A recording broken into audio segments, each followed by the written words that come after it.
الحمدللہ رب العالمین والصلاة والسلام علی سید المرسلین وعلی آلہ واصحابہ اجمعین اما بعد اعوذ باللہ من الشیطان الرجیم بسم اللہ الرحمن الرحیم۔ نماز کی بعض غلطیاں اور ان کی اصلاح۔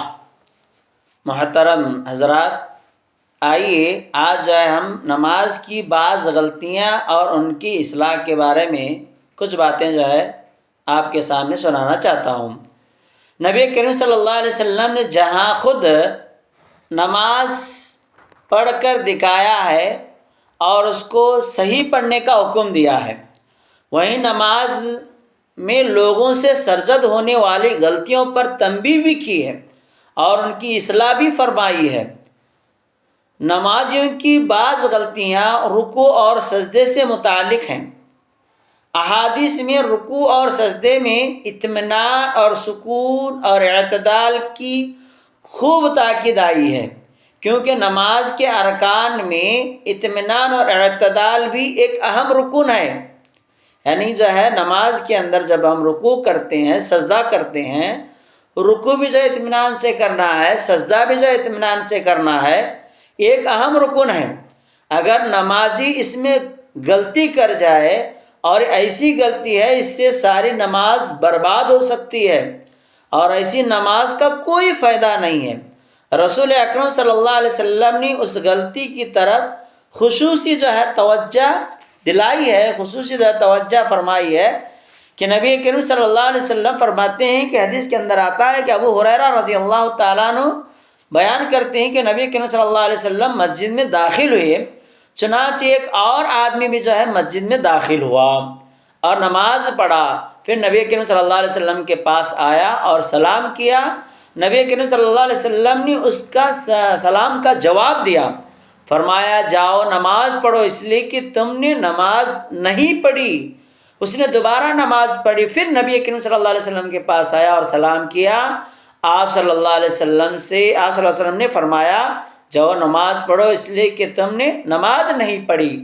3 بار ایسا ہی ہوا۔ پھر اس شخص نے کہا قسم ہے اس ذات کی جس نے آپ کو حق کے ساتھ بھیجا ہے، میں اس سے اچھی طرح نماز نہیں پڑھ سکتا، لہٰذا آپ مجھے نماز سکھائیے۔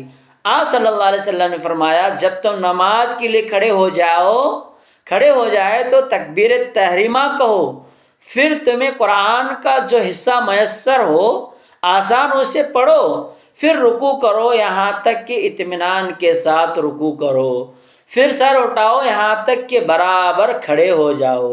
ہم کیا کرتے ہیں، رکوع کرے کہ پٹک سے اٹھتی ہیں، پھر پٹک سے سجدے میں چلے جاتی ہیں۔ یہاں کہ وہ کیا بول رہے ہیں اللہ کے رسول کہ تم رکوع کرو تو برابر اطمینان کے ساتھ رکوع کرو، رکوع میں صحیح طریقے سے دعاؤں کا اہتمام کرو، جب رکوع سے اٹھو سر اٹھاؤ تو تھوڑی دیر ٹھہر جاؤ، برابر کھڑے ہو جاؤ، پھر سجدہ کرو، پھر اطمینان کے ساتھ سجدہ کرو، پھر اسی طرح اپنی تمام نمازوں میں کرو۔ اس شخص نے 3 بار مکمل نماز آپ کی نظروں کے سامنے ادا کی، پھر بھی آپ نے اسے 3 بار فرمایا کہ تم نے نماز نہیں پڑھی، جاؤ دوبارہ نماز پڑھو۔ جب اس نے صحیح نماز سیکھنے کی درخواست کی تو آپ صلی اللہ علیہ وسلم نے اسے رکوع اور سجدے کو اطمینان اور اعتدال سے ادا کرنے کا حکم دیا۔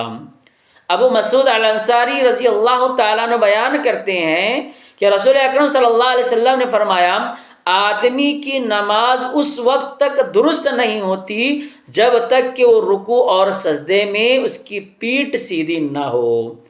ایک اور حدیث میں آپ صلی اللہ علیہ وسلم نے فرمایا رکوع اور سجدہ مکمل نہ کرنے والا نماز کا چور ہے، جو مال کے چور سے بھی زیادہ برا ہے۔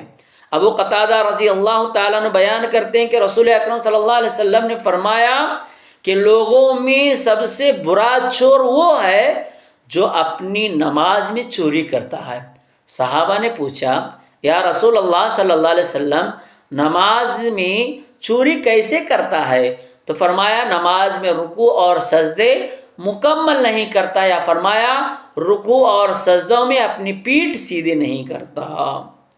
اور اسی طریقے سے زید ابن وہب کہتے ہیں کہ حذیفہ رضی اللہ تعالیٰ عنہ نے ایک شخص کو دیکھا کہ جو رکوع اور سجدے کو سجدہ مکمل نہیں کر رہا تھا۔ کون کہتے ہیں؟ حذیفہ رضی اللہ تعالیٰ عنہ نے ایک شخص کو دیکھا کہ وہ رکوع اور سجدہ مکمل نہیں کر رہا تھا۔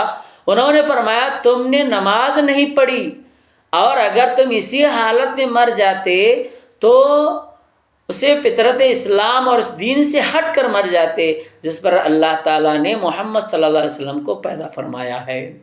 اور ایک روایت میں ہے کہ حذیفہ رضی اللہ تعالیٰ عنہ نے ایک شخص کو دیکھا کہ وہ نماز میں تخفیف کیا۔ پھر جب وہ شخص نماز سے فارغ ہوا تو اس نے پوچھا اس طرح تم کتنے سال سے نماز پڑھ رہے ہو؟ اس نے کہا کہ 40 سال سے۔ تو حذیفہ رضی اللہ تعالیٰ عنہ نے کہا کہ تم نے 40 سال سے نماز ہی نہیں پڑھی، اسی طرح نماز پڑھتے ہوئے اگر تمہاری موت ہو جائے تو تم محمد مصطفیٰ صلی اللہ علیہ وسلم کی فطرت اور شریعت سے ہٹ کر مر جاتے۔ پھر انہوں نے کہا کہ کبھی آدمی نماز ہلکی پڑھ سکتا ہے اور مکمل اور اچھی بھی پڑھ سکتا ہے۔ اللہ اکبر، کتنی بڑی بات ہے کہ ایسا شخص رکوع اور سجدہ صحیح نہیں کرنے والا وہ اسلام سے دور ہو جاتا ہے۔